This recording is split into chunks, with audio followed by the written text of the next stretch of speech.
Movie की शुरुआत होती है एक बहुत ही मिस्टीरियस सीन के साथ। स्क्रीन पर साल दिखाया जाता है 1977। माहौल बहुत ही अजीब है। हमें स्क्रीन पर दो बंदे दिखाई देते हैं जिन्होंने मास्क पहना था। वह एक अंधेरे कमरे में है जहां टेबल पर एक मशीन रखी है और वो देखने से ऐसा लग रहा था कि वो मशीन किसी दूसरी दुनिया की है। तभी वहाँ एक बड़ा बॉस आता है जिसकी पर्सनैलिटी से ही डर लग रहा था और वो उन दोनों को एक लेटर थमाता है जिसमें लिखा था वासु और राधा। बॉस उन दोनों को ऑर्डर देता है कि जाओ किसी भी तरह से वासु और राधा को पकड़ कर यहाँ ले आओ। ये सुनते ही वो दोनों वहाँ से निकल जाते हैं। फिर अगले सीन में हमें मूवी के हीरो वासु को दिखाया जाता है। वासु की हालत पहले से काफी ज्यादा खराब थी। तभी वो दोनों मास्क वाले आदमी जिन्हें पिछले सीन में देखा गया था वो वासु के पास आते हैं और उनका मकसद साफ था, वासु को किडनैप करना। यह वासु घायल होने के बावजूद हार नहीं मानता। वह उन दोनों से जबरदस्त तरीके से फाइट करता है, लेकिन सामने वाले दो थे और वासु घायल, इसलिए वो दोनों मास्क वाले वासु को मारकर उसे बेहोश कर देते हैं। तभी वहाँ पर राधा भी आ जाती है और वो उन दोनों को देखकर भागने की कोशिश करती है, लेकिन ये दोनों उसे भी किडनैप कर लेते हैं। इसके बाद वो दोनों मास्क वाले आदमी वासु को एक रहस्यमय कमरे में लाकर पटक देते हैं। फिर थोड़ी देर बाद जब वासु को होश आता है तो वह खुद को इस अजीब कमरे में पाता है और उसे समझ नहीं आता कि मैं कहाँ हूँ। फिर वो चारों तरफ देखता है तो वहाँ कमरे में एक खिड़की थी जिससे थोड़ी बहुत रोशनी आ रही थी, वरना पूरा कमरा अंधेरे में डूबा था। वासु घबरा जाता है और जोर जोर से दरवाजा खटखटाने लगता है। वो कहता है कि प्लीज मुझे यहाँ से जाने दो, पता नहीं मैं कहाँ गया, पर कोई भी जवाब नहीं देता। फिर काफी देर इंतजार करने के बाद अचानक दरवाजा खुलता है और वहाँ का बॉस वासु के सामने आता है। उस बंदे को देखकर वासु अपनी सीट से खड़ा भी नहीं हो पाता क्योंकि वो काफी कमजोर महसूस कर रहा था। तब वासु उससे सवाल करता है कि तुम कौन हो और ये कौन सी जगह है। इस पर वह आदमी बहुत ही अजीब जवाब देता है। वह कहता है कि मैं कौन हूँ ये मैं तुम्हें नहीं बताऊंगा, लेकिन तुम कहाँ हो यह मैं बता सकता हूँ। जिस जगह पर तुम हो ये एक बेनाम जगह है, तुम इसे अपना एक जेल ही समझो। और वैसे भी यहाँ का नियम है कि सिर्फ मैं ही सवाल करूंगा और सिर्फ तुम जवाब दोगे। इसके बाद वह आदमी एक बहुत ही सिंपल सा सवाल करता है कि तुम्हारा नाम क्या है। और यहाँ पर फिल्म का सबसे बड़ा झटका लगता है क्योंकि वासु को खुद का नाम भी याद नहीं था, और सिर्फ नाम ही नहीं बल्कि उसे अपनी जिंदगी के प्रेजेंट पास्ट के बारे में कुछ भी याद नहीं आ रहा था। तब वासु हकलाते हुए कहता है कि मुझे कुछ भी याद नहीं। ये सुनकर वह आदमी कहता है क्या तुम्हें अपना नाम तक याद नहीं? लेकिन हम तुम्हारे बारे में सब कुछ जानना चाहते हैं और अगर तुम हमें सब सच सच बताओगे तभी तुम्हें बाहर जाने का मौका मिलेगा। तब वासु कहता है कि अरे जब मुझे मेरा नाम तक याद नहीं तो मैं तुम्हें क्या बता पाऊंगा। इस पर वो आदमी हंसते हुए कहता है घबराओ मत, हर एक प्रॉब्लम का सॉल्यूशन होता है। फिर वह अपनी जेब से एक डिवाइस निकालता है जो एक घड़ी जैसी थी। वह कहता है ये कोई मामूली वॉच नहीं है, ये एक एडवांस डिवाइस है जो तुमको हिप्नोटाइज करेगी। ये मशीन तुम्हारे सीधा सबकॉन्शियस माइंड में झांकेगी जिससे तुम्हारी सारी यादें हम देख पाएंगे। अब वासु को यहाँ से निकलना था, इसलिए वह कहता है कि समय बर्बाद मत करो, तुम्हें जो करना है वो करो। अब वह मास्क वाला आदमी मशीन को चालू करता है और पूछता है कि 27 अप्रैल 1977 के दिन आबिद शेख नाम के आदमी का एक लेटर आया था। तुमने उस लेटर को ओपन करके पढ़ना शुरू किया, बताओ उसमें क्या लिखा था? ये सवाल पूछने के बाद वह मशीन गोल गोल घूमती है और उसमें से एक अजीब सी रोशनी आती है जिससे वासु की आंखों के सामने अंधेरा छा जाता है और वह हिप्नोटाइज होकर धीरे धीरे अपने पास्ट में जाता है। अब वह उस मास्क वाले आदमी को वह कहानी बताने लगता है जो उस दिन घटा था। असल में 27 अप्रैल को सच में आबिद शेख के लिए एक लेटर आया था। पोस्टमैन ने वह लेटर वासु को दिया था ताकि वह उसे शेख तक पहुंचा दे, लेकिन वासु ने उस लेटर को आबिद को देने के बजाय अपनी जेब में रख लिया और फिर वह अपने घर ले आया। घर जाकर उसने उस लेटर को खोला और पढ़ना शुरू किया, लेकिन वो लेटर तो उर्दू में लिखा था और वासु को उर्दू नहीं आती थी, इसलिए उसे एक भी शब्द समझ नहीं आया। फिर प्रेजेंट में वासु यही बात उस आदमी को बताता है कि मुझे कुछ भी समझ में नहीं आ रहा कि उसमें क्या लिखा था। तब मास्क वाला आदमी समझ जाता है कि वासु के दिमाग पर ज्यादा जोर पड़ रहा है। वह कहता है कि ठीक है, तुम अपने दिमाग पर प्रेशर मत डालो। उस लेटर के राज को जानने से पहले तुम मुझे अपने बारे में बताओ कि तुम कौन हो, तुम्हारे माँ बाप कौन है और तुम्हारी पर्सनल लाइफ में वो सब क्या क्या घटा है। साथ ही मुझे ये भी बताना कि तुम्हें लेटर्स पढ़ने की बुरी आदत कैसे पड़ी। इसके बाद सीन फ्लैशबैक में जाता है वासु के बचपन की तरफ। असल में वासु एक अनाथ आश्रम में रहता है। उसके माँ बाप कहाँ गए ये किसी को नहीं पता और वासु किसी तरह से उस अनाथ आश्रम आश्रम में अपनी जिंदगी गुजार रहा था। हम देख पाते हैं कि वासु हमेशा उदास रहता था, वो अपने ख्यालों में खोया रहता था और उसे एक आस थी कि शायद उसके माँ बाप उसे लेने आ जाएंगे। फिर एक दिन एक पोस्टमैन उस ऑर्फनेज में लेटर्स देने आता है। वह दूसरे बच्चों या स्टाफ के नाम से चिट्ठियां बांट रहा था। इसी दौरान उस पोस्टमैन के हाथों से एक लेटर नीचे गिर गया, जिस पर उसने ध्यान नहीं दिया और वह लेटर बाद में वासु को मिला। वासु ने अपनी छोटी सी जिंदगी में कभी लेटर नहीं देखा था, इसलिए उसने बहुत ही ज्यादा एक्साइटमेंट में वो लेटर खोला और पढ़ना शुरू कर दिया।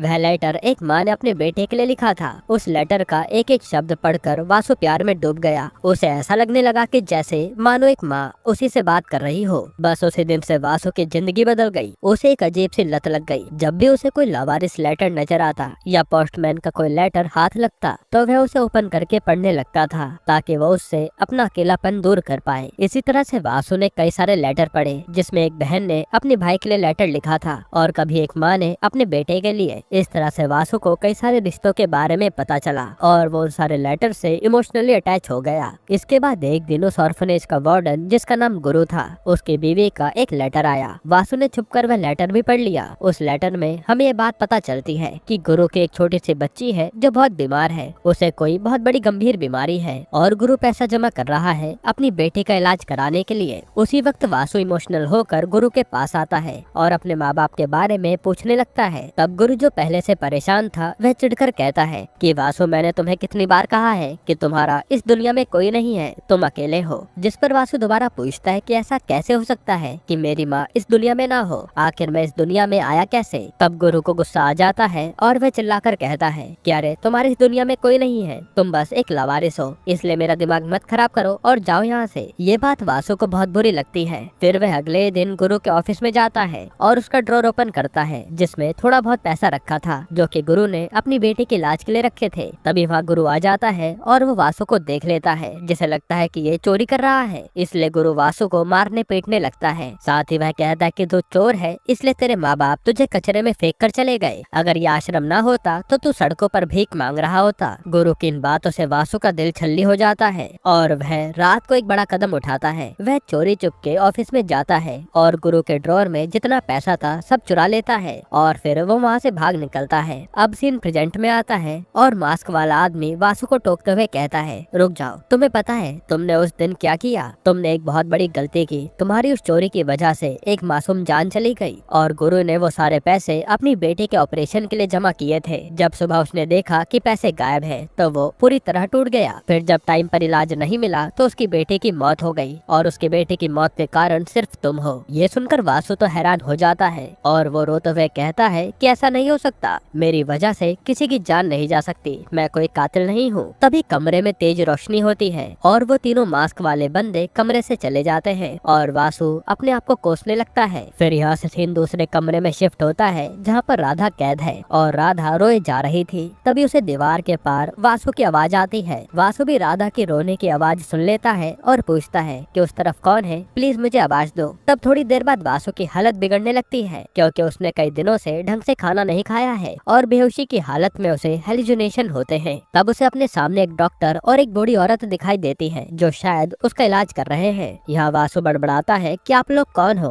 और फिर वो बेहोश हो जाता है। अब सीन प्रेजेंट में आता है और वह मास्क वाला आदमी वासु को होश में लाता है। वासु उठते ही पूछता है कि अभी मेरे सामने दो औरतें थी, वो कहाँ गई? तो मास्क वाला आदमी कहता है कि तुम्हारा दिमाग खराब है क्या? मैंने कहा था ना कि सवाल सिर्फ मैं करूंगा, चलो अपनी कहानी बताओ। फिर दोबारा वो मशीन घूमने लगती है और सीन फिर से फ्लैशबैक में जाता है वासु की जवानी के दिनों में। अब आश्रम से पैसे चुरा कर भागने के बाद वासु कई सालों तक इधर उधर भटकता रहा और छोटे मोटे काम करता रहा, लेकिन उसकी लेटर पढ़ने की लत नहीं छूटी। वह जहाँ भी जाता दूसरों के लेटर्स पढ़ता रहता। फिर थोड़ा बड़ा होने के बाद उसने डिसाइड किया कि वह पोस्टमैन की जॉब करेगा क्योंकि यही काम है जिससे उसे खुशी मिलेगी। वहीं उसका एक दोस्त भी बनता है जिसका नाम था सुब्बू। सुब्बू वासु से वादा करता है कि तू भाई चिंता मत कर, मैं तुझे पोस्टमैन की नौकरी दिलवाऊंगा। इस तरह से वासु और सुब्बू एक नए गाँव में जाते हैं जिसका नाम था कृष्णगिरी। ये गाँव काफी शानदार था, लेकिन इसमें एक डरावनी बात भी थी क्योंकि दोपहर के ठीक 3 बजते ही इस गाँव में अंधेरा छा जाता था और ऐसा लगता था कि मानो रात हो गई हो। पूरा गाँव 3 बजे ही अंधेरे में डूब जाता, लेकिन किसी को जरा सा भी फर्क नहीं पड़ता था कि मानो उन्हें उनकी आदत हो गई हो। फिर वासु एक दुकान वाले से पूछता है कि भैया ये 3 बजे रात क्यों हो जाती है, यहाँ कुछ जादू है क्या? तो दुकान वाला हंसते हुए बताता है कि अरे नहीं, हमारे गांव के चारों तरफ पहाड़ है ना, तो जब सूरज ढलता है तो पहाड़ के पीछे चला जाता है और रोशनी न आने से यहाँ अंधेरा हो जाता है। खैर फिर वासु को इसी गाँव में एक छोटा सा किराए पर घर भी मिल जाता है। वह वहाँ रहने लगता है और अब उसे नौकरी चाहिए थी। फिर वह पोस्ट ऑफिस जाता है नौकरी के लिए और संयोग देखिए, पोस्ट ऑफिस के ठीक पीछे पोस्ट मास्टर रंगाराव का घर था। इसी घर में वासु की नजर एक बहुत ही खूबसूरत लड़की पर पड़ती है जिसका नाम सत्या है और वासु उसे देखता रह जाता है। फिर थोड़ी देर बाद सुब्बू आता है और वासु को लेकर रंगाराव के पास जाता है। सुब्बू वासु की सिफारिश करता है कि सर ये लड़का बहुत ही मेहनती है, इसे नौकरी दे दीजिए। तब रंगाराव थोड़े सख्त मिजाज में कहता है कि नहीं, हमारे पास कोई फालतू नौकरी नहीं है और वैसे भी पोस्टमैन बनने का प्रोसेस काफी लंबा है, उसके लिए एग्जाम देना पड़ता है, इंटरव्यू देना पड़ता है। लेकिन वासु तो यहाँ रंगाराव के पैरों में पड़ जाता है कि सर मैं बहुत मेहनती हूँ, प्लीज मुझे काम पर रखकर देख लीजिए ना, और मैं वादा करता हूँ कि मैं तेजी से चिट्ठियाँ बांटूंगा और आपको शिकायत का मौका भी नहीं मिलेगा। तब वासु की लगन देखकर रंगाराव उसे टेम्परेरी नौकरी पर रख लेता है और कहता है कि पक्की नौकरी के लिए बाद में एग्जाम दे देना। इस पर वासु खुश हो जाता है और वो पूरे मन से काम करने लगता है। जिसके बाद हम देखते हैं कि वासु घर घर जाकर लोगों को चिट्ठियां पहुंचाता था और जिन लोगों को पढ़ना नहीं आता उन्हें वो चिट्ठी पढ़कर सुनाता था। इसी तरह से वह गांव वालों का चहेता बन गया था। साथ ही वह धीरे धीरे सत्या के साथ भी कनेक्शन जोड़ने की कोशिश कर रहा था। और दोस्तों वासु की आदत तो हम सभी जानते हैं कि उसे दूसरों की चिट्ठियां पढ़ने में मजा आता है। फिर एक दिन उसे एक खत मिलता है जिसमें उसे पता चलता है कि एक ससुर दहेज के लालच में अपनी बहू को बहुत टॉर्चर कर रहा है। ये पढ़कर वासु का खून खौल जाता है और वह अपनी तरफ से उस ससुर को एक चिट्ठी लिखता है जिसमें उसने लिखा था कि बहू को टॉर्चर मत करना वरना ये बात लाला को पता चलेगी तो अच्छा नहीं होगा। अब आप सोच रहे होंगे कि ये लाला कौन है। तो दोस्तों जब से वासु इस गांव में आया है उसे हर जगह लाला का नाम सुनाई देता है। लोग कहते हैं कि लाला बहुत ही खतरनाक गुंडा है, वह किसको कब मार दे कुछ पता नहीं। हालांकि किसी ने अभी तक लाला को नहीं देखा, इसलिए वासु ने लाला के नाम से उस आदमी को चिट्ठी लिखी थी। जिसके बाद वासु देखता है कि ससुर उस लेटर को पढ़कर इतना ज्यादा डर जाता है कि वह अपनी बहू से एक भी शब्द नहीं कहता। इस तरह से वासु ने अपनी होशियारी से उस औरत की प्रॉब्लम सॉल्व कर दी थी। वहीं हम देखते हैं कि वासु लेटर पढ़कर जिस किसी को भी जरूरत होती वो उन सबकी मदद करता था। कई बार तो वो अपनी तरफ से पैसे भी भेज देता था। इसके बाद एक दिन वासु चिट्ठी लेकर पुलिस स्टेशन जाता है। वहाँ उसे पता चलता है कि इस गाँव में पिछले कुछ दिनों से लगातार जवान लड़कियाँ गायब हो रही है और ये सब जानकर पुलिस वाले भी परेशान है। उन्होंने काफी जाँच पड़ताल की लेकिन उनके हाथ कुछ भी नहीं लगा। वहीं हम आबिद शेख नाम के एक आदमी को भी देखते हैं जो बहुत ही अमीर आदमी है और वह समाज सेवा करता रहता है। इसी कारण से उसकी पूरे गांव में काफी इज्जत है। अब एक रात गांव में एक बड़ा मेला लगा होता है। तब पोस्ट मास्टर रंगाराव बिजी होते हैं, इसलिए वे वासु से कहते हैं कि बेटा मेरी बेटी सत्या को घर तक छोड़ दो, मुझे आने में देर हो जाएगी। ये सुनकर तो वासु खुश हो जाता है। वह सत्या के साथ चलते हुए घर की तरफ जाने लगता है और ये दोनों काफी बातें करते हैं। तभी रास्ते में दो शराबी आते हैं और वासु से टकरा जाते हैं। तब वासु उन्हें उठाने की कोशिश करता है लेकिन ये लोग तो उसे गाली दे रहे थे। इस पर वासु को गुस्सा आ जाता है और वह पीट कर उन्हें भगा देता है। तभी वहाँ पर सुब्बू आता है और कहता है कि अरे पागल, तूने ये क्या कर दिया? तुझे पता है वह लाला के आदमी थे, अब वह तुझे छोड़ेंगे नहीं। लेकिन वासु कहता है कि कुछ भी हो मुझे गुस्सा आ गया था इसलिए मैंने हाथ उठा दिया। अब सीन प्रेजेंट में आता है और वासु दीवार पर उन सारे नामों को लिख रहा है जो उसे याद आ रहे हैं। वह सोचता है कि जरूर ये लाला का ही काम होगा, उसी ने मुझे किडनैप कराया है। तभी बगल वाले कमरे से राधा की आवाज आती है। राधा भी अपनी कहानी बताने लगती है पर राधा को भी अपना फ्लैशबैक याद नहीं था, इसलिए उसे भी मशीन के जरिए वो सब याद दिलाया जाता है। अब यह राधा बताती है कि जब मैं 14 साल के थी मेरे माँ बाप गुजर गए थे। मेरे 2 बड़े भाई हैं लेकिन दोनों शराबी हैं। मैं स्कूल में टीचर हूँ और मेरे पैसों पर ही वो दोनों जीते हैं। एक दिन मैं मेले में गई थी, तब वहाँ 2 गुंडे मुझसे छेड़खानी करने लगे, इसलिए मैं वहाँ से भागी और तभी उन दोनों शराबी को वासु ने मारा। यानी वही गुंडे राधा को छेड़ रहे थे जिसकी इज्जत वासु ने बचाई। राधा आगे बताती है कि वह आबिद शेख के पास भी मदद मांगने गई थी कि मेरे भाइयों को नौकरी दिला दो और गांव से जो लड़कियां गायब हो रही है उनके लिए भी कुछ करो। तब आबिद ने उसे भरोसा दिलाया था कि वह मदद जरूर करेगा। फिर यहाँ से सीन सीधा वासु पर शिफ्ट होता है और वासु को एक दिन एक बिना एड्रेस वाला लेटर मिलता है। उसमें लिखा होता है ईस्ट स्ट्रीट चौथा घर। तब वासु जासूसी करने लगता है और उसे पता चलता है कि ईस्ट स्ट्रीट का चौथा घर तो और कोई नहीं बल्कि वही पोस्ट ऑफिस है। यानी साजिश बहुत गहरी है। वहीं दूसरी तरफ वासु देखता है कि लाला के घर के पते पर एक लेटर आया है। तब वासु रिस्क लेकर उस लेटर को खोलता है जिसमें लिखा होता है कि कल दोपहर को लाला और एक आदमी के बीच पैसों की डीलिंग होने वाली है। तब वासु अपना दिमाग चलाता है और वह उस लेटर में लिखे टाइम को बदल देता लेता है और फिर से लेटर पोस्ट कर देता है। फिर वो उस जगह पर जाता है जहाँ डीलिंग होने वाली थी। वहाँ एक गाड़ी आती है, गाड़ी वाला पासवर्ड पूछता है तो वासु लेटर में लिखा पासवर्ड बोल देता है। तो गाड़ी वाला भी उसे लाला का आदमी समझकर पैसों से भरा बैग थमा देता है और वो लोग वहाँ से चले जाते हैं। फिर वासु बैग खोलता है तो उसमें काफी सारे पैसे थे। वह उन पैसों को अपने घर में ही छुपा देता है, यह सोचकर कि अब उन पैसों को ढूंढने के लिए असली मुजरिम बिल से बाहर आएगा। अब सीन प्रेजेंट में आता है और वह मास्क वाला आदमी वासु से बताता है कि तुमने फिर होशियारी की और तुम्हारी वजह से जो आदमी पैसा लेने वाला था उसे पैसा नहीं मिला, इसलिए लाला ने उसे मार दिया क्योंकि उसे लगा कि उसने गद्दारी की और अनजाने में तुम्हारी वजह से एक और मौत हो गई। ये सुनकर वासु फिर हैरान हो जाता है। फिर हमें अगले दिन का सीन दिखाते हैं जहाँ पूछताछ के दौरान वासु चिल्लाता है कि अब मैं तुम्हें कुछ भी नहीं बताऊंगा, पहले मुझे अपना चेहरा दिखाओ। तभी वह मास्क वाला आदमी अपना मास्क हटाता है और दोस्तों ये मास्क वाला आदमी कोई और नहीं बल्कि वासु की तरह ही दिखने वाला एक आदमी है, जिसे देखकर तो वासु भी हैरान हो जाता है और पूछता है कि तुम कौन हो जो मेरे जैसे दिखाई दे रहे हो। तब वह आदमी हंसते हुए कहता है कि मैं कौन हूँ ये बाद में पता चलेगा, अभी ये बताओ तुमने जो हत्या की थी उसके बारे में क्या जानते हो। इस पर वासु मना करता है कि मैंने किसी को नहीं मारा, लेकिन वो आदमी कहता है कि तुम्हारे पास केवल 2 दिन है, सच सच बता दो वरना यहीं मारे जाओगे। फिर यहाँ से सीन दोबारा पास्ट में जाता है और वासु को एक खत से पता चलता है कि कुछ लोग कोर्ट के बाहर एक गवाह को मारने वाले हैं। तब वासु उस आदमी को बचाने वहाँ पहुँच जाता है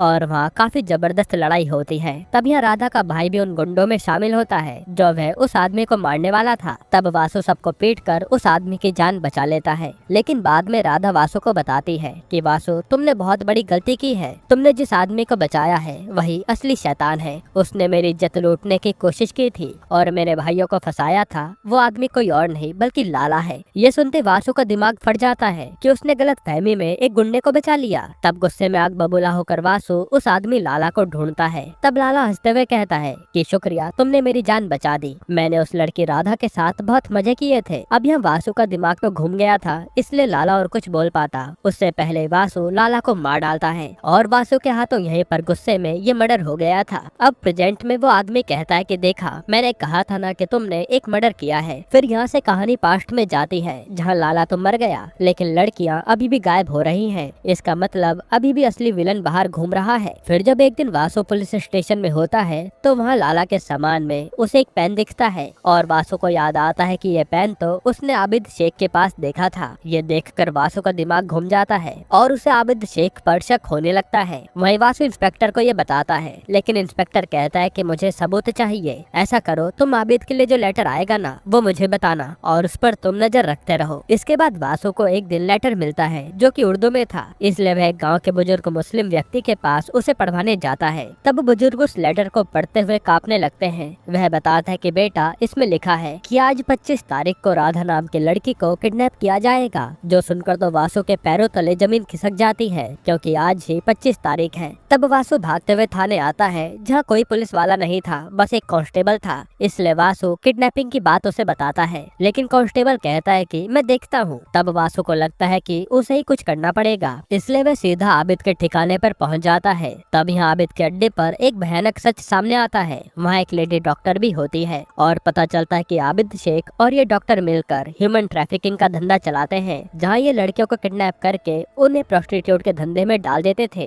और इसी तरह से आबिद ने राधा को भी किडनैप कर लिया था। तभी यहाँ वासु के आते ही लड़ाई शुरू हो जाती है और आबिद और उसके गुंडे वासु को मारने लगते हैं। इसी बीच वो लेडी डॉक्टर वासु को पीछे से चाकू मार देती है। फिर वो हंसते हुए कहती है कि तुमने लाला को मारकर हमारा रास्ता साफ कर दिया, पुलिस वो कांस्टेबल सब हमारे साथ मिले हुए हैं और अब हम गाँव की सारी लड़कियों को उठाकर ले जाएंगे। जिसके बाद आबिद के लोग गाँव के कुछ घरों में आग लगा देते हैं और पूरा गाँव जलने लगता है। तब गाँव के लोग तो आग बुझाने में बिजी हो जाते हैं और इसी का फायदा उठाते हुए किडनैपर्स कई सारी लड़कियों को वैन में भरने लगते हैं। वहीं हम देखते हैं कि वासु बुरी तरह घायल पड़ा था, लेकिन वह हार नहीं मानता। वह उठता है, आग के बीच से दौड़ता हुआ आबिद को ढूंढकर उसे बुरी तरह मारता है। फिर वह उस वैन का पीछा करता है जिसमें लड़कियों को ले जाया जा रहा था और उसमें राधा और सत्या भी थी। जिसके बाद वासु किसी तरह वैन का एक्सीडेंट करा देता है और वह एक एक करके सारी लड़कियों को बाहर निकालता है। तभी वहाँ पर वह लेडी डॉक्टर आती है जिसके हाथ में गन थी और वो वासु और राधा पर गोलियां चला देती है। यही वो सीन था जो मूवी की शुरुआत में दिखाया गया था और दोस्तों असल में वासु और राधा की यहीं पर मौत हो गई थी। जिसके बाद हम देखते हैं कि सत्या वासु की लाश देख देखकर खूब रोती है। वहीं गांव वालों ने उस डॉक्टर और कांस्टेबल को पकड़ लिया था जो आबिद के साथ मिलकर ये रैकेट चला रहे थे। और जो वासु ने आबिद को उस समय मारा था ना,